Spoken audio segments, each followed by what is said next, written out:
MKM کے مرکز میں خالد مقبول صدیقی بھائی کی صدارت میں رابطہ کمیٹی کا فل کورم کا ایک اہم ترین اجلاس منعقد ہوا۔ اس اجلاس میں آپ سب کو جیسا کہ علم ہے کہ ہمارا جو ایک دیرینہ مطالبہ ہے بلدیاتی انتخابات کا انعقاد آئین کے آرٹیکل 140A کے مکمل روح کے مطابق انعقاد ہونا ہے۔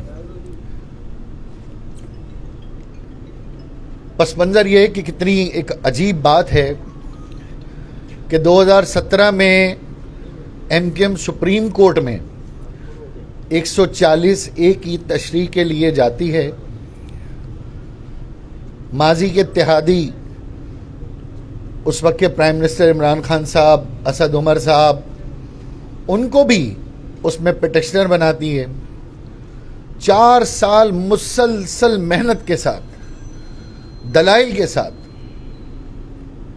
سپریم کورٹ کو اس بات پر قائل کیا جاتا ہے کہ پاکستان میں جو موجودہ آئین کے آرٹیکل 140A میں جو سیاسی، انتظامی اور مالی اختیارات کا ذکر ہے اس کی کوئی مکمل جامع تشریح نہیں ہے۔ اور پھر سب سے اہم ترین بات یہ کہ اس مقدمے کو متحدہ قومی موومنٹ کے وکلاء بھرپور طریقے سے اس میں کامیابی حاصل کرتے ہیں۔ کامیابی حاصل کرنے کے بعد ایک بڑا تفصیلی فیصلہ بھی آتا ہے، اور پھر ستم ظریفی یہ ہے یا نظام انصاف کے اوپر شاید ایک سوالیہ نشان بھی یہ ہے کہ فیصلہ آتا ہے، ہم فیصلے کی کاپیاں بناتے ہیں، پریس کانفرنس کرتے ہیں اور تمام سیاسی جماعتوں کو پاکستان کی جا کے کہتے ہیں کہ ایک ایسا بینچ جس میں چیف جسٹس سپریم کورٹ خود تشریف فرما تھے، وہ ایک فیصلہ دے چکے ہیں، خدا کے لیے اس پہ عمل کرو۔ ہم پاکستان پیپلز پارٹی کے پاس جاتے ہیں، PMLN کے پاس جاتے ہیں، مولانا فضل الرحمان صاحب کی توجہ مبذول کراتے ہیں۔ غرض یہ کہ تحریک انصاف کو بھی اس بات پہ ہم قائل کرتے ہیں کہ آپ کی KPK میں حکومت ہے تو ایک طاقتور بلدیاتی نظام، مثالی نظام جہاں جہاں آپ کی حکومت ہے وہاں قائم کریں۔ اس فیصلے کے طویل عرصے بعد تک آج تک کوئی صوبہ اس فیصلے کی کوئی ایک شق پر بھی عمل نہیں کرتا۔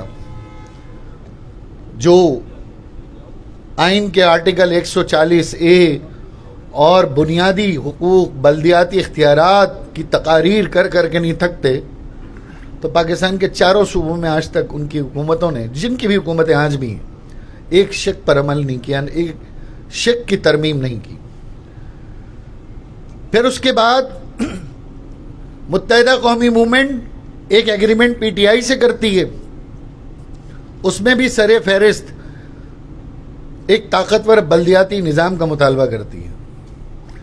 3.5 سال بعد ہمیں یہ علم ہوتا ہے کہ سندھ میں تو حکومت ہے نہیں، انہوں نے KPK میں بھی اس کو گوارا نہیں کیا۔ پھر عام آدمی کو بااختیار کرنے کے لیے ہم PDM کی تمام جماعتوں سے معاہدہ کرتے ہیں، اور پھر اس کے اندر دوبارہ یہ مطالبہ رکھتے ہیں کہ جناب بلدیاتی اداروں کو بااختیار کیا جائے، اور اس پہ دستخط ہوتے ہیں، پورے پاکستان کے دستخط ہوتے ہیں، اور اس مسودے کا نام دیا جاتا ہے charter of Karachi, charter of rights. اور یہ صرف معاملہ سیاسی نہیں،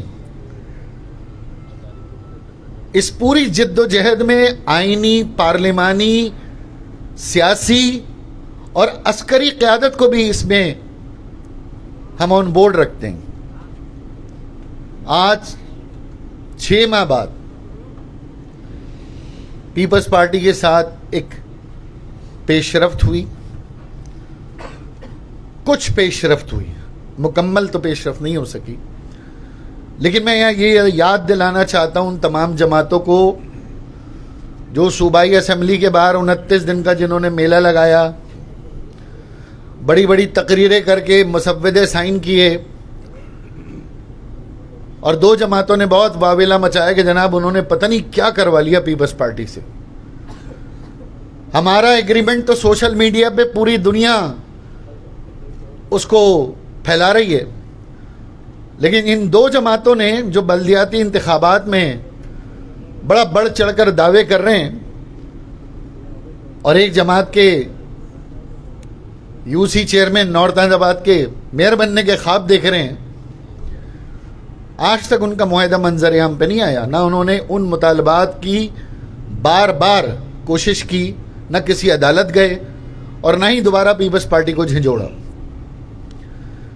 یہ صرف اور صرف متحدہ قومی موومنٹ پاکستان تھی جس نے بارہا مرتبہ اس معاہدے کے اوپر پیپلز پارٹی PMLN کے ساتھ مذاکرات کیے, اور سب سے بڑا مینڈیٹ جو ہم نے اپنے لوگوں کے ساتھ حاصل کیا وہ کراچی کے انڈسٹریلسٹ اور کراچی کے چھوٹے تاجروں کا بھی اجلاس بلا کر ان کے سامنے بھی یہ معاملہ رکھا. کراچی کی بدحالی کی وجہ کا بھرپور مقدمہ رکھا. تو آج جو پیپلز پارٹی سے پہلے مرحلے کی میٹنگ تھی, خالد بھائی کی سربراہی میں عامر بھائی, وسیم اختر بھائی اور تمام رابطہ کمیٹی کے مکمل فورم کے سامنے ان کے نکات کو رکھا گیا کہ جس پر انہوں نے آمادگی ظاہر کی. اس نکات پر میں دوبارہ دہرا رہا ہوں, یہ پہلے مرحلہ ہے, ہمارا مکمل مطالبہ نہیں, ابھی تو پہلا مرحلہ ہے. پھر اس تمام تجاویز کو بغور پڑھا گیا, ہمارے MPAs, MNAs, قانون دان, ان سب نے اس کی ایک ایک شق کو غور سے پڑھا, پھر اس میں ایک تجاویزات مرتب کی. پھر خالد بھائی کی اجازت سے ان تجاویزات کے اوپر کل بھی کام ہوگا, اور پھر وہ مسودہ جو کہ مرحلہ وار پیپلز پارٹی سے حل ہونا شروع ہوگا وہ ہم پیپلز پارٹی کی لیڈرشپ کو بھیج دیں گے. لیکن یہ ضرور ہے, اور ہمیں یہ ایک امید کی کرن بھی ہے کہ شاید پیپلز پارٹی سنجیدگی سے ہمارے اس مطالبے پر اور عدالت کے فیصلے پر ہمارے ساتھ نیک نیتی سے عمل کرنے کی کوشش کرے. یہ سب جتنے معاہدہ ہم نے کیے ہیں, آج کراچی کی عوام کو, پاکستان کی عوام کو میں متحدہ قومی موومنٹ پاکستان کی جانب سے بتانا چاہتا ہوں کہ 3.5 سال کی حکومت کے بعد بھی آج لوگ 4 MNA لے کے وزارت اعلیٰ مانگ رہے ہیں. پنجاب میں 4 MNAs کے اوپر وزارت اعلیٰ کا جھگڑا ہو رہا ہے. یہ واحد MKM ہے جو صرف عوام کے لیے اختیار مانگ رہی. کراچی میں سارے سیاسی قائدین آ کر جلسے تو کر رہے ہیں, لیکن کوئی کراچی کے کوٹے پہ عمل درآمد کی بات کیوں نہیں کر رہا؟ کوئی کراچی کے بچے کے جو حق تلفی ہو رہی ہے جعلی ڈومیسائل PRC کی, اس کی آواز کیوں نہیں اٹھا رہا؟ جو کراچی کے نوجوانوں کی جامعات میں, میڈیکل کالج میں جو ایڈمیشن کے اوپر قدغنیں لگی ہوئی ہیں, اس کے اوپر آواز کیوں نہیں بلند کر رہا؟ کراچی کے جو انڈسٹریلسٹ تباہ ہو رہے ہیں, انفراسٹرکچر تباہ ہو رہا ہے, لوڈ شیڈنگ ہے, گیس کا بحران ہے, نکاسی آب کا مسئلہ, پینے کے پانی کا مسئلہ, اس پہ تو کوئی آواز نہیں اٹھا رہا. ہر شخص کراچی آ کر وزیر اعظم بننے کے خواب دکھا کر وزیر اعظم بننے کے سپنے دیکھ کے چلا جاتا ہے. یہ MKM پاکستان ہے کہ جو صرف اور صرف لوگوں کے بنیادی حقوق کا نہ سے مطالبہ کر رہی ہے, بار بار دہرا رہی ہے, اور اس کے اوپر تمام جو اسٹیک ہولڈرز ہیں ان کو لے کر پیپلز پارٹی کے ساتھ مذاکرات کر رہے ہیں. ایک جو مبارکباد بڑی اہم ترین ہمیں حاصل ہوئی گزشتہ 2 دنوں میں کہ ہم نے ایک حیدرآباد یونیورسٹی کے قیام کا مطالبہ کیا تھا. حیدرآباد کے تمام لوگوں کو حیدرآباد یونیورسٹی میں فیڈرل انسٹیٹیوٹ آف ٹیکنالوجی کے لیے 100 ایکڑ زمین مختص کر دی گئی ہے, جس میں ہماری لیڈرشپ, ہمارے MNAs اور ہمارے وزراء، ان تمام کا بہت بڑا کنٹریبیوشن ہے. تو حیدرآباد کی عوام کو ایک 70 سال بعد 75 سال بعد ایک ایسی خوشخبری ملی ہے جس پہ شاید کسی وزیر نے یہ تک کہہ دیا تھا کہ میری لاش کے اوپر سے حیدرآباد یونیورسٹی بنے گی. اور فیڈرل گورنمنٹ اور پروونشل گورنمنٹ کے اشتراک سے 100 ایکڑ زمین ہمیں وہاں پہ مل گئی ہے اور انشاءاللہ اس کی جلد از جلد جو ہے نا اس کے اندر پیش رفت ہوگی. اور جہاں تک بلدیاتی اختیارات کی بات ہے، مجھے یاد دلایا کہ یہ صرف کراچی کے لیے نہیں، پاکستان پیپلز پارٹی اور ہمارے درمیان کراچی تک کشمور ایک نظام کی بات ہو رہی ہے، ایک نظام ایک اختیار کی بات ہو رہی ہے، ایک حلقہ بندیوں کی بات ہو رہی ہے، ایک پاورفل طاقتور مالی تقسیم کی بات ہو رہی ہے، ایک انتظامی تقسیم کی بات ہو رہی ہے جو کراچی کے لیے بھی ہوگی، جو لڑکانے کے لیے بھی ہوگی، اور کوئی تفریق نہیں ہوگا. دوسری آپ کی اچھا، تو بس اسی بات کے ساتھ ایک اور گزارش کروں گا. کنوینئر خالد مقبول صدیقی، سینئر ڈپٹی کنوینئر عامر بھائی اور تمام رابطہ کمیٹی کے ساتھی موجود ہیں. اور ہم یہ سمجھتے ہیں کہ کچھ لوگ خواہش کو خبر بنا کر منفی پروپیگنڈا کرتے ہیں. میری ان سے گزارش ہے کہ ایسی کوئی افواہ ہے تو آپ بحیثیت اس شہر کے ذمہ دار بیٹے کے اور ایک صحافی کے برائے مہربانی اس کی تصدیق ضرور کریں. شہر پہلے ہی بہت زیادہ محرومیوں کا شکار ہے اور اس میں مزید بھونچال پیدا کر کر اس شہر کے ساتھ ہم میرا خیال انصاف نہیں کریں گے. جی ڈاکٹر صاحب، آپ نے 6 ماہ کا ذکر کیا کہ وفاقی اور صوبائی حکومتیں معاہدوں پر عمل نہیں کر رہی. اسی دوران آپ کو 2 وزارتیں مل گئیں، KPT پورٹ قاسم میں آپ کو لوگ لگ گئے، وزیر مملکت بن گئے. تو وہ لوگ کیسے ہو گئے؟ اور کراچی کے لیے جو وزیر اعظم نے جو ویمن یونیورسٹی کا اعلان کیا تھا، ایک لا تک جو ہے قومی اسمبلی سے اس وقت تک منظور نہیں کرایا جا سکا. MQ اتنی کمزور ہو گئی. جی یہ بھی خوشخبری آپ کو دے دیں کہ کراچی میٹروپولیٹن یونیورسٹی بھی کابینہ سے منظور ہو گئی ہے اور بہت جلد کراچی میں ایک اور بڑی ملٹی ٹاسکنگ یونیورسٹی کا قیام آئے گا جو کہ مقامی حکومتوں کے زیر انتظام ہوگا. اور جہاں تک آپ بات کر رہے ہیں وزارتوں کی، تو آپ ابھی کہیں 1 گھنٹے بعد سندھ گورنمنٹ میں جتنی کہیں وزارتیں لے لیں گے ہم. یہ MQM ہے جو وزارتیں چھوڑ کر مسودے پہ کام کر رہی ہے، عام آدمی کے لیے کام کر رہی ہے، عام مزدور کے لیے کام کر رہی ہے، عام ورکر کے لیے. ورنہ تو پاکستان کی ساری جماعتیں کیا کر رہی ہیں؟ پنجاب میں کیا ہو رہا ہے؟ وزیر اعظم لانے کے لیے جھگڑے ہو رہے ہیں، وزیر اعظم ہٹانے اور وزیر اعظم آنے کے جھگڑے ہو رہے ہیں. کوئی بنیادی اگر کسی عام فرد کی، غریب متوسط طبقے کی بات کر رہی ہے، وہ صرف متحدہ قومی موومنٹ پاکستان ہے.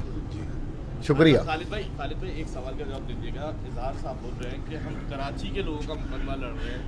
2 ضمنی الیکشن ہوئے، کراچی کے لوگوں نے آپ کو ووٹ نہیں دیے، انہی لوگوں کو ووٹ دیا جو یہاں پر آ کے کچھ بھی کر کے جاتے ہیں، پھر بھی مقدمہ لڑتے رہیں گے. دوسرا یہ بتائیے گا کہ آوازیں چل رہی ہیں ڈاکٹر فاروق ستار کو واپس لا کر ڈپٹی کنوینئر یا کنوینئر بنانے کی، تو اس پر تھوڑا بتائیے گا یہ ایسا کچھ ہو رہا ہے؟ فاروق ستار بھائی کو کئی بار کہا جا چکا ہے، اس کا فیصلہ فاروق ستار بھائی نے کرنا ہے کہ وہ کب آتے ہیں. آپ کبھی دعوت دیں گے ان کو؟ میں کئی بار دے چکا ہوں، پبلکلی بھی دے چکا ہوں، 10-12 بڑے اجلاسوں میں دے چکا ہوں، ہر بار دیتا ہوں. ان کے کان میں بھی دی ہے، ان کو تو ٹکٹ بھی دے دی تھی. آپ بولتے بزرگ منع کر دیتے ہیں. چلے ہو گیا نا، ٹھیک ہے. اسی طرح پاکستان زمین پارٹی بھی ہے، آپ کے پرانے ساتھی ہیں، ان کو بھی دعوت ہے واپسی کی؟ آپ نے سنا ہوگا، میں کئی بار کہہ چکا ہوں جس کو بھی آنا ہے، لیکن MQM کے قانون آئین روایت کے نیچے رہ کے اور پیچھے رہ کے. اچھا ڈاکٹر صاحب یہ فرما دیجیے گا، ایک تو یہ کہ جو کامران کشوری صاحب ہیں ان کے حوالے سے پارٹی میں آپ کے بڑے اختلافات کی خبریں. اچھا ہے تو پوچھ لیجیے، سارے کھڑے ہیں یہاں پہ. ایک تو آپ کو کلیئر کر دو. نہیں پہلے پوچھ لیں. اور دوسری چیز یار، صدر مملکت نے آپ پہ بڑا الزام لگایا کہ آپ نے ایک ہی نام بھیجا، 5 نام تو آئی نہیں. وہ کلیئر کر دیے گا. میرے خیال آپ لوگ صحافی ہیں، آپ نے وہ نام دیکھ لیے ہوں گے، میڈیا پہ چل رہے ہیں جو میں نے بھیجے. تو غلط بیانی کر رہے ہیں صدر مملکت، غلط بیانی کر رہے ہیں. صدر مملکت کو فون بھی نہیں کیا اس کے بعد ہم نے کبھی. یہ فرما دیجیے گا، جو پیپلز پارٹی کے ساتھ آپ لوگوں کے مسودہ ہے، جو بات چیت چل رہی ہے، وہ کن نکات پر ہے؟ کیا کراچی کا ایڈمنسٹریٹر چینج ہوگا، دوسرا ایڈمنسٹریٹر آئے گا، بلدیاتی حد بندی واپس ہو جائے گی؟ کیونکہ پیپلز پارٹی کے جو سرکردہ لوگ ہیں جو کہ اس کمیٹی کے اندر آپ لوگوں سے بات چیت کر رہے ہیں، وہ آج بھی میڈیا پہ کھڑے ہو کے یہی کہہ رہے ہیں کہ اگر 140A